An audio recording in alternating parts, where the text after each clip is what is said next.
नमस्कार साथियों, मैं अशोक कुमार गुप्ता, विद्युत पेंशनर हितरक्षक संघ का प्रदेश अध्यक्ष आप सभी पेंशनर साथियों से कुछ बातें करना चाहता हूँ।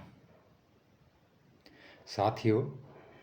पेंशनर्स के अधिकारों, समस्याओं और मांगों के बारे में तो आप लोग भली भांति परिचित हैं ही, और निरंतर इस बारे में आप जागरूक रहकर विभिन्न संगठनों के माध्यम से अपने अपने क्षेत्र में संघर्ष भी करते आ रहे हैं। एक बहुत अच्छी एकता बनी थी। आपने देखा होगा कि जब सितंबर 2022 की पेंशन रुक गई थी तो एक स्वस्फूर्त ढंग से सभी पेंशनर्स में एक जागरूकता आई थी, और उसी का परिणाम यह था कि विभिन्न पेंशनर संगठन भी एक हुए और 7 अक्टूबर से लेके 24 नवंबर तक बहुत अच्छे तरीके से विभिन्न क्षेत्रों में आंदोलन हुआ, और 24 नवंबर को भोपाल में एक विशाल जंगी प्रदर्शन राज्य पेंशनर्स के साथ में विद्युत पेंशनर्स का भी हुआ। लेकिन जितनी सफलता अपेक्षा थी उतनी सफलता मिल नहीं पाई।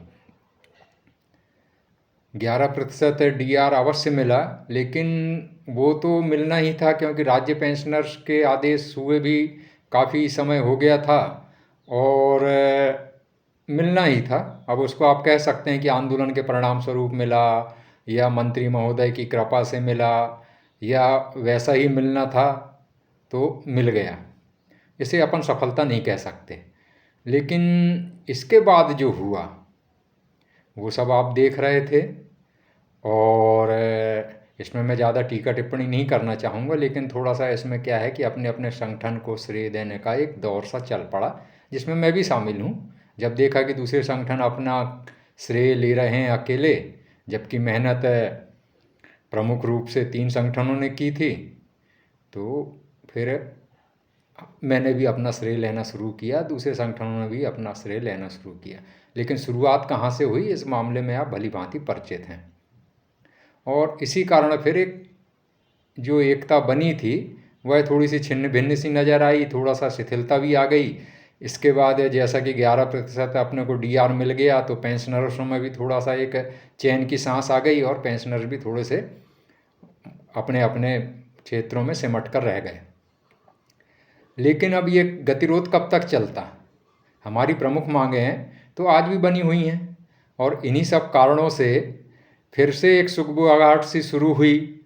और फिर से ये कहा जाने लगा, विभिन्न जगहों से फीडबैक मिलने लगा कि भाई पुनः प्रयास किया जाए, क्योंकि प्रमुख मांगें तो हमारी जस की तस हैं। चुनाव नज़दीक आने वाला है, यदि इस समय में ही कुछ नहीं किया गया तो फिर हमारे पेंशनरों की मांगें तो वैसे ही पड़ी रह जाएंगी। अभी भी हम 33% में चल रहे हैं। आप देख रहे होंगे डीआर हमको 33% मिल रहा है, स्टेट वालों को आपने देखा 38% हुआ, और अभी अभी तो 4% और सेंट्रल गवर्नमेंट ने बढ़ा दिया है, कई राज्य सरकारों ने बढ़ा दिया है। तो इस तरह ये फिर हम 9% कम से कम डीआर में पीछे हो गए हैं। इसके अलावा हमारी अन्य मांगें तो यथावत कायम ही हैं। तो फिर से एक सुगबुगाहट सी उठी, और जो संगठन के कुछ पदाधिकारी थे उन्होंने आपस में चर्चा की। इसी बीच में एक बहुत अच्छा संयोग ये हुआ कि गाडरवारा के जो पेंशनर साथी थे, अपने विद्युत पेंशनर साथी, उन्होंने अपना एक संगठन बनाया। बहुत प्रारंभिक अवस्था में है, किसी संगठन से अभी वे संबद्ध हुए नहीं हैं, ना ही उन्होंने कोई पृथक से अपना संगठन रजिस्टर्ड कराया है। सिर्फ एक संगठन अपना उन्होंने गाडरवारा स्तर पर एक बना लिया है। उन्होंने भी जब ये माहौल देखा और थोड़ी सी सुगबुगाहट उनको यहाँ वहाँ से सुनाई दी, तो उन्होंने इस संबंध में अपना प्रयास करने का सोचा। इस हेतु मैं उनका बहुत बहुत धन्यवाद और आभार प्रकट करना चाहता हूँ कि उन्होंने अभी संगठन बनाए कोई ज़्यादा दिन हुआ नहीं, और उन्होंने एक सभी संगठनों में एकता बनाकर पेंशनरों को एक मंच पर लाकर उनके लिए अधिकारों, समस्याओं और मांगों के लिए संघर्ष करने हेतु कोई रास्ता चुनने का विकल्प देने का सोचा। इसी सिलसिले में उन्होंने सभी से संपर्क किया,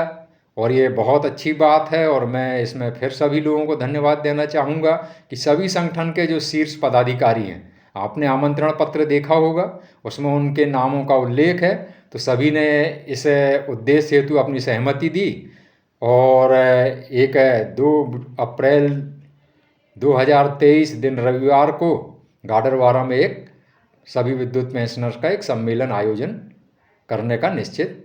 कर दिया गया और सभी लोगों को उसका आमंत्रण भी भेज दिया गया है और लोग बागों ने भी अपनी सहमति उसमें आने की देते जा रहे हैं। अब प्रश्न ये है कि उद्देश्य तो बहुत अच्छा है और चूंकि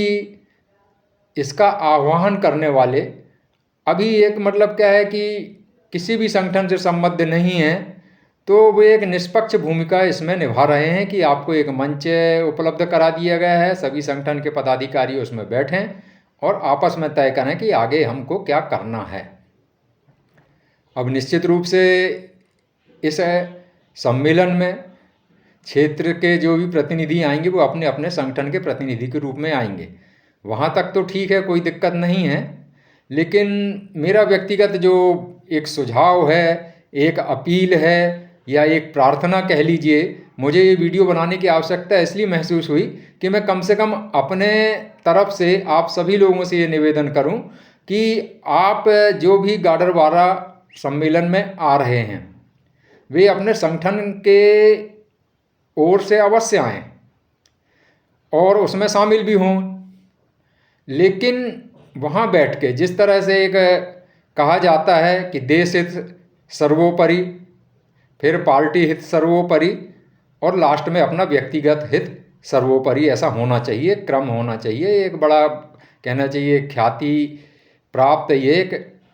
संगठन की संरचना हेतु एक वाक्य है जिसका पालन करना चाहिए। इसी के पैटर्न पे अगर मैं कहूँ इस पे कि सर्वप्रथम पेंशनर हित सर्वोपरि, इसके बाद संगठन हित सर्वोपरि और अंत में खुद का हित सर्वोपरि, ये जो एक इस ध्येय वाक्य को अगर हम अपनाएंगे तो निश्चित रूप से एक बहुत अच्छे नतीजे पर हम पहुंच जाएंगे। वहाँ जो भी चर्चा हो, मैं यहाँ उसकी चर्चा नहीं करना चाहूँगा क्योंकि जिस मंच पर चर्चा की जानी है उसी मंच पर चर्चा होनी चाहिए। मैं एक साधारण बात कह रहा हूँ कि आप सभी वक्ताओं के विचार सुनें, सभी संगठन के पदाधिकारियों के विचार सुनें और मेरा सभी से अनुरोध है, पुनः संगठन के पदाधिकारी हों, क्षेत्रीय प्रतिनिधि हों या आम पेंशनर्स हों, जो भी वहाँ आएँ, तो मेरी व्यक्तिगत ये उनसे अपील है कि अतीत की बातों को ना दोहराया जाए, एक दूसरे की कमियां ना निकाली जाएं, एक दूसरों पे आरोप प्रत्यारोप नहीं किया जाए, क्योंकि इससे वाद विवाद तो उत्पन्न होगा ही, मतभेद उत्पन्न होंगे ही और कोई नतीजा नहीं निकल पाएगा। और गाडरवारा के साथी जो प्रयास कर रहे हैं, इतना उनका मतलब मैं तो उनकी बहुत तारीफ करना चाहूँगा कि वो किसी से भी एक पैसा नहीं ले रहे हैं, किसी भी संगठन से या क्षेत्र से आए प्रतिनिधियों से उन्होंने साफ कह दिया है कि भाई हम आपसे अभी कोई पैसा नहीं लेंगे और सभी इंतजाम वो अपने स्रोत से कर रहे हैं। ये उनकी एक बहुत बड़ी हिम्मत भी है, साहस भी है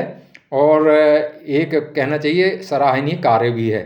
तो उनका ना पैसा बर्बाद हो, ना उनकी मेहनत बर्बाद हो और ना ही उनके उद्देश्य पे पानी फिरे। मेरा सिर्फ इतना कहना है कि पुरानी बातों को तवज्जो ना देते हुए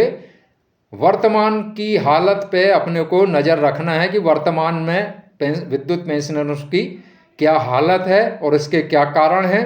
और इस पे विचार करते हुए हमें भविष्य में क्या करना चाहिए, इसके निष्कर्ष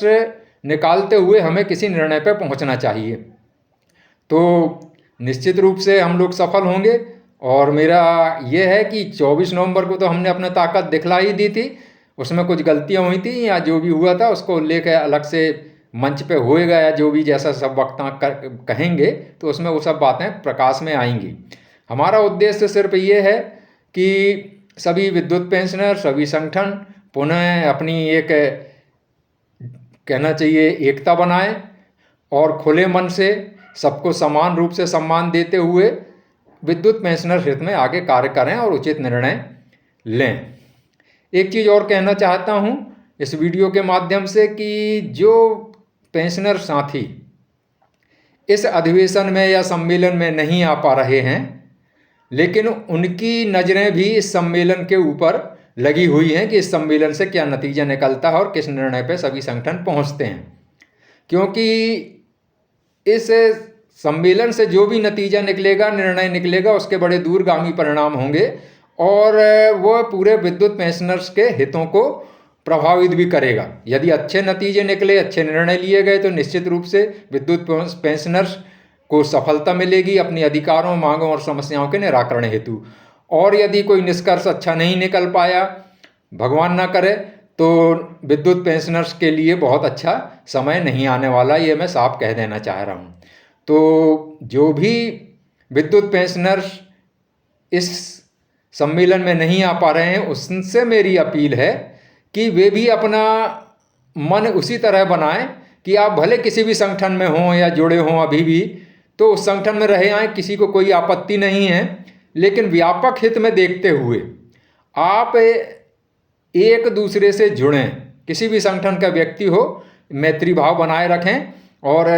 अपने स्तर पर भले संगठन का कार्य करते रहें, लेकिन पेंशनरों के व्यापक हित को देखते हुए आपस में मैत्री भाव रखें, एक दूसरे से सहयोग करें। और खासकर सुदूर क्षेत्रों में जो पेंशनर्स रहते हैं या जिन तक संगठनों की सही रूप में मतलब कहना चाहिए एक पहुंच नहीं है, या ऐसे बहुत से परिवार पेंशनधारी महिलाएं हैं जिनके तक पेंशनरों की संगठनों की पहुंच नहीं है, तो उन लोगों से भी संपर्क बनाएं, उन महिलाओं से भी संपर्क बनाएं और उन्हें इस हेतु तैयार करें कि अगर सभी संगठन मिलकर किसी भी तरह का आंदोलन का आह्वान करते हैं तो उस आंदोलन में वे सक्रिय रूप से भाग लें, सहभागिता करें और एक ऐसा अभूतपूर्व एकता का प्रदर्शन करें जिसमें कहा जाता है कि अगर 55,000 हमारे विद्युत पेंशनर्स हैं जिनकी संख्या दिनों दिन बढ़ते जा रही है, तो 55,000 विद्युत पेंशनर्स में हम किसी तरह मान लें कि यार 10-15 हज़ार ऐसे हैं जो या तो बहुत वृद्ध हो चले हैं या जिनके बीमारियों के कारण या किसी अन्य कारण से शारीरिक रूप से वे किसी आंदोलन में भाग लेने हेतु अक्षम हैं या समर्थ नहीं हो पा रहे हैं, या और भी किसी कारणों से वे ऐन मौके पे आंदोलन में भाग नहीं ले पाएंगे। तो ऐसे सभी पेंशनर साथियों से भी मेरा निवेदन है कि जहाँ तक आप कोशिश करो कि आंदोलन में शामिल हो, सक्रिय रूप से शामिल हो, तन मन धन से शामिल हो। नहीं भी हो पा रहे हैं तो कम से कम आप अन्य जो अपने साथी पेंशनर्स हैं उनको निवेदन करें कि वे लोग कम से कम आपकी ओर से शामिल हों, आपकी आवाज़ें उठाएं। और मैं अगर ये मानता हूँ कि 10-15 हज़ार ऐसे पेंशनर को छोड़ भी दिया जाए तो हमारे 40,000 विद्युत पेंशनर्स और महिलाएं होती हैं। 40,000 की संख्या कम नहीं होती, और अगर 40,000 लोग एक साथ आंदोलन करने में उतर आएँ तो निश्चित रूप से हमें सफलता मिलेगी, ऐसा मैं विश्वास दिलाता हूँ। लेकिन ये है कि भाई संख्या बल तो होना ही चाहिए। आप देख रहे हैं कि हमारा देश एक लोकतंत्र प्रजातांत्रिक देश है, प्रदेश है, और इसमें तो जिसके पास संख्या बल होता है, जहाँ बहुमत होता है, जहाँ सरकार को लगता है कि इनसे हमारे वोटिंग आगे चलकर प्रभावित हो सकती है, ये हमारा बड़ा वोट बैंक बन सकता है अगर हम इनकी मांगें मान लें, इनके अधिकार और समस्याओं के संबंध में एक सकारात्मक रुख अपनाकर इनकी समस्याएं हल करें, इनकी मांगों की पूर्ति कर दें, तो ये हमें वोट देंगे। ये सीधा सीधा उनका स्वार्थ रहेगा, किंतु इसमें हमें अपना स्वार्थ भी देखना है। यदि कोई ऐसा सरकार, कोई ऐसा राजनीतिक दल हमारी मांगें पूरी करने में सक्षम दिखता है तो निश्चित रूप से हम उसके फेवर में मतदान करेंगे। और यदि कोई हमसे धोखाधड़ी करता है, हमारी निरंतर उपेक्षा करता है, हमारे लिए एक उदासीनता का वातावरण निर्मित करता है, तो हम भी उन्हें सबक सिखाने हेतु स्वतंत्र रहेंगे। तो मेरा कम से कम आप लोगों से यही उम्मीद है और यही अनुरोध है कि आप सभी लोग जो भी सभी संगठन मिलकर निर्णय लेंगे उसका आप तन मन धन से सक्रियता पूर्वक पालन करेंगे, खुद भी जागरूक रहेंगे, अपने साथियों को जागरूक करेंगे और एक अभूतपूर्व तरीके से सभी पेंशनर्स, खासकर विद्युत पेंशनर्स, एक साथ एक मंच पर आकर अपने अधिकारों, समस्याओं और मांगों के निराकरण हेतु संघर्ष में अपना योगदान देंगे। आपको नववर्ष की बहुत बहुत शुभकामनाएं, आपको चैत्र नवरात्रि की बहुत बहुत बधाई एवं शुभकामनाएं। ईश्वर आपको स्वस्थ रखे और